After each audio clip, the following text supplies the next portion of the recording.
Hello, my name is Billy Black and I wrote and illustrated Raw. Raw is a picture book for young children to provide a resource for adults talking to children about the difficulties that they face in care, navigating their family identities, emotional regulation, and the intense reactions that we sometimes see come out of children.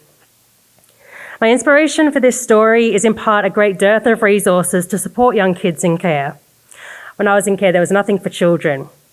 There were some resources for teens, but they were mostly pamphlets disguised as comic strips.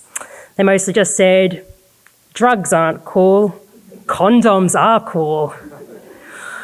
I think that shows you exactly the kind of unfair stereotypes that kids in care have to work against. After me, you'll hear from Bobby, who's also made a beautiful resource that treats teens with respect and also provides practical strategies for real issues we know teens in care struggle with. For young children in care, I know one of the hardest barriers to overcome is learning to cope with stressful situations where you have zero power.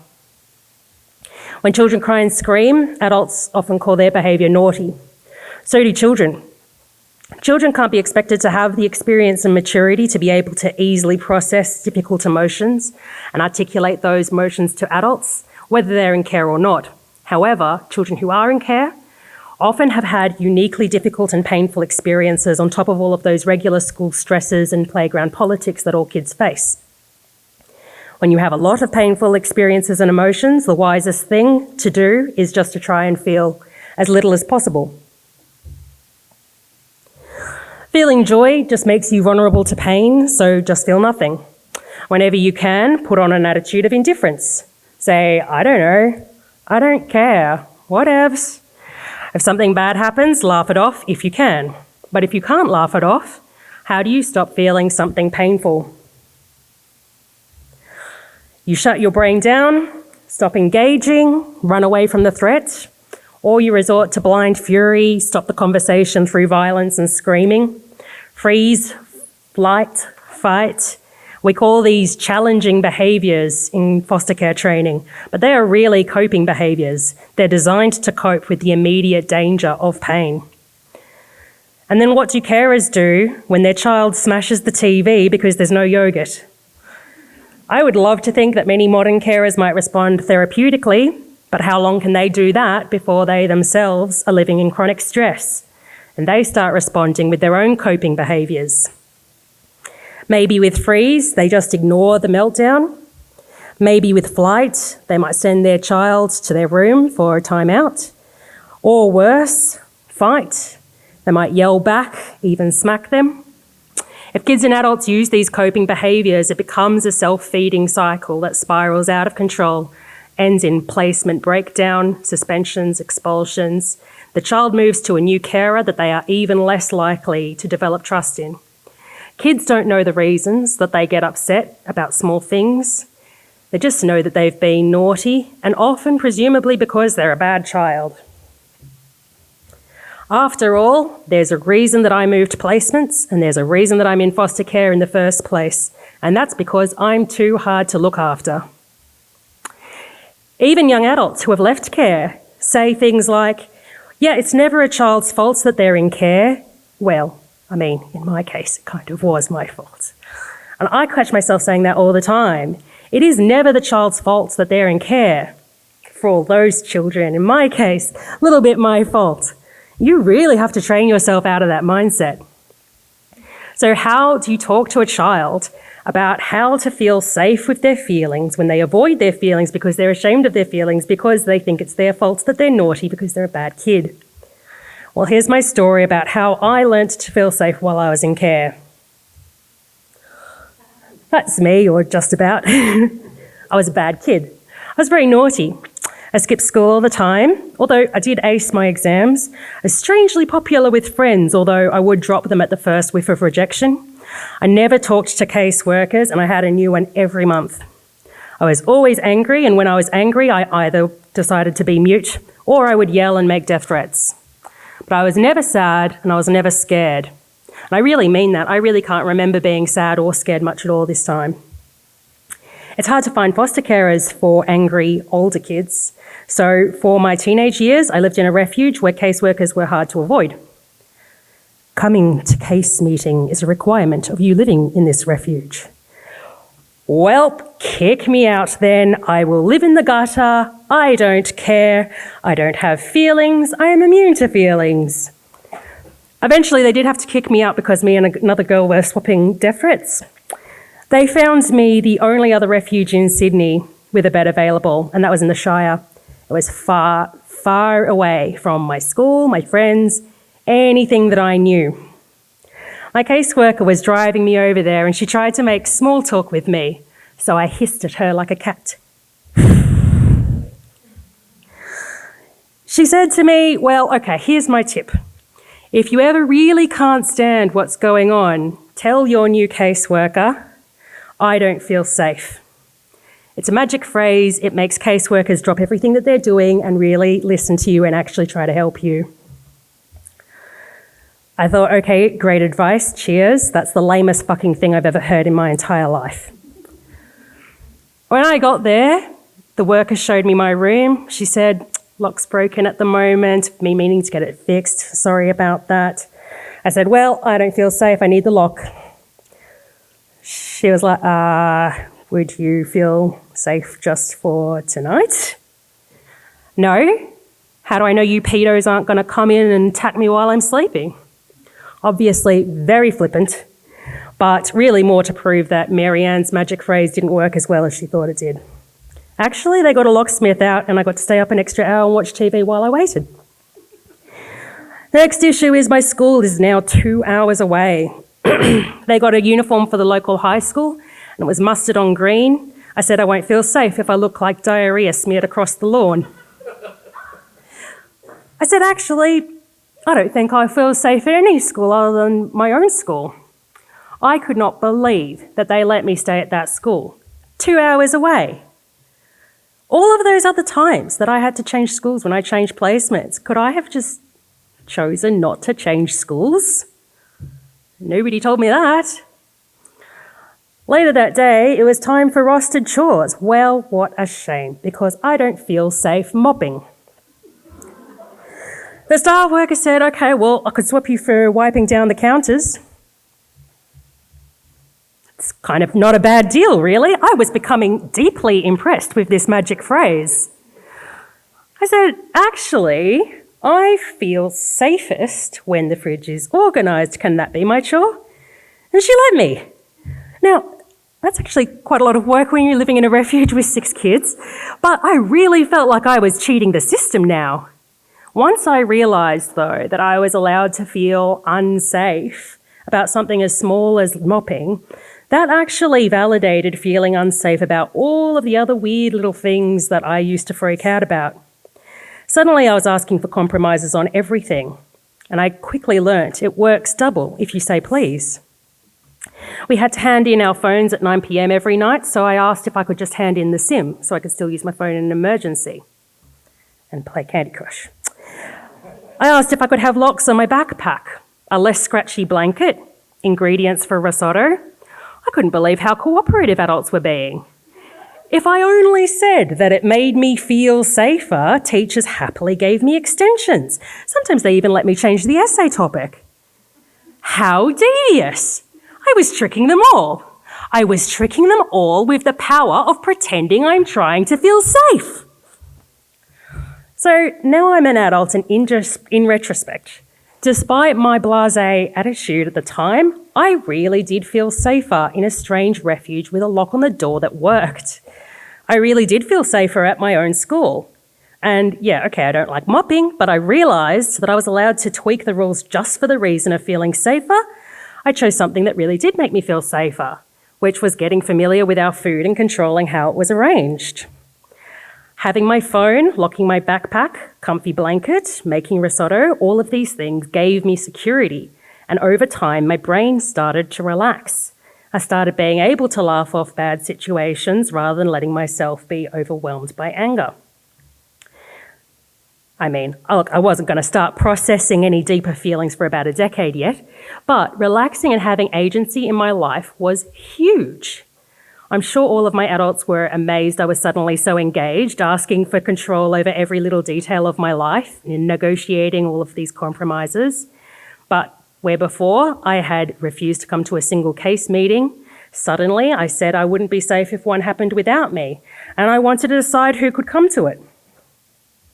I thought of myself as a bad kid, so I felt like I was abusing my power and being manipulative.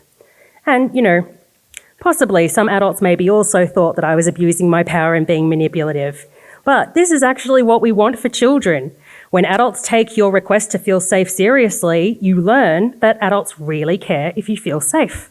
When adults give you more power and agency over your life, you can make your life safe enough to risk changing your behaviour. In regards to family time, or contact it was called then, I personally had complicated circumstances I won't get into, but two big things came of this magic phrase. I negotiated, firstly, to have some money and transport to have informal, unsupervised contact with my childhood friends who I hadn't seen in several placements. And now, in my adult life, I consider them to be almost like siblings. If the goal of contact is to support lifelong connections, goal achieved. I also had many stipulations about contact with a certain birth family member, and so many stipulations, in fact, that we ultimately ceased that contact altogether because she didn't want to meet those stipulations. So prioritising my own safety wasn't always the perfect rosy outcome. Although that said, after decades of agonisingly slow progress, we actually get along quite well now, and I do see her most weekends. That relationship is very complicated and has a lot of challenges on its bad days, but for the goal of lifelong connections, goal achieved. Learning to prioritise feeling safe is what did that. This book, Raw, is designed to be used creatively by trusted adults to open up discussions with children about how they can have more power in their care situations and in their experience of family time. The cub roars when he doesn't feel safe, on instinct, and I want to press the point that that's not the cub's fault. The message of the story is to prioritise for children feeling safe in the heat of the moment, to relax your brain by slow counting or something similar, and then to prioritise feeling safer in future by making changes that put the child in control. Peter Pecora earlier listed children at the top of types of stakeholders, which I love to see. When I run foster care training, I remind people that the care team is not just the carers and the agency staff and the teachers and professionals. Sometimes we give the birth family a look in, not always, but we never really focus much on the child who is always on the care team. We should reframe this as almost feeling like the child is the leader of their own care team, even if they don't necessarily get the final say in what happens in their care plan. Children can decide what happens at family time and afterwards, what games to play, what to bring, what a supervisor can bring, where is familiar, even having playtime in the DCJ room with a youth worker beforehand, just to get familiar with the environment. When you can get a child to prioritise their own safety, they can be surprisingly insightful about what they notice when they don't feel safe, the ideal place and thing to do when they're overwhelmed by big feelings, even what they can do to signal to other adults that they need a safe place to spend some quiet time. Some children might find it too emotionally risky to even talk about themselves having big feelings, and I know I would have. So you might find it easier to discuss the cub's big feelings and how the cub can manage them. Instead of saying, when you don't feel safe, you could also say, when your brain doesn't feel safe, when your body doesn't feel safe, to remove some of the personal responsibility for children's responses to trauma. While I read this book, I want you to think about a young child that you know who's struggling and consider how you could use this story to open a discussion with them about how to give them more power and choice in the situation that they find themselves in.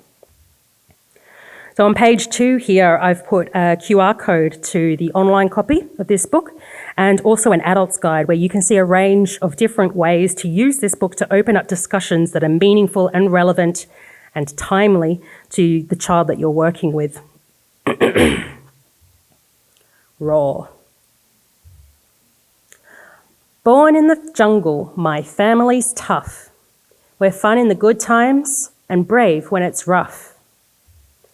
But when I don't really feel safe anymore, big feelings grow bigger, and soon I feel roar.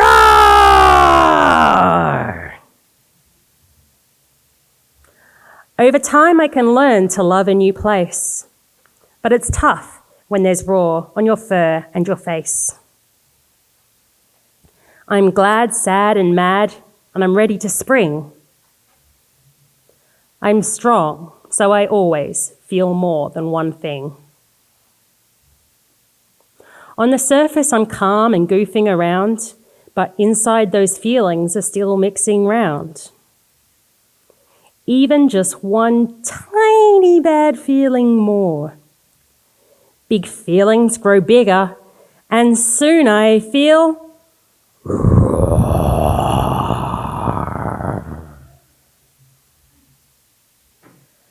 sometimes even when things seem fine, I still just don't feel safe inside. And when I remember something that's sore, big feelings grow bigger, and soon I feel roar! Kids are allowed to make lots of mistakes, and I have some good ways to deal with those aches. Like breathing real slow and counting to 10 until my pores can relax again. I tell all the adults as much as I can about what feels best when I'm with my clan. Remembering times that were sad or were fun. Big feelings grow bigger, and soon I feel 1, 2, 3, 4, 5, 6, 7, 8, 9, 10.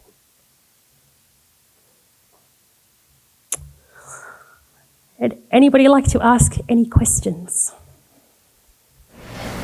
Comment. Yeah. Awesome. Thank you. Thank you. Something just, I think your own words as well are really helpful is the thing how you use the book. Maybe a bit of a strange request. Is that something that you would share your own words with? Because I did getting teams to sit down and initially look at that and the idea of safety from your voice. I think that would be in itself like a really amazing exercise to be able to do. So I don't know if that's something you can share, but the speech that you literally gave today. So a truncated and child-friendly version of that story of the caseworker who told me this magic phrase is at the back of this book in the author's message. And also some bullet points for kids who are struggling with having enough power and agency in their own care plans to be able to put into practice a little bit. I think the first one, actually, if you look in the book, is something like remind all of your adults that you're not choosing to be bad, that's what happens, you know, when you're overwhelmed by big feelings, when bad stuff is happening to you or you're expecting bad stuff to happen to you, and it happens to them as well. I think adults often forget that they also have these challenging behaviours or coping behaviours. So it's good to be reminded of that for adults as well. Thank you.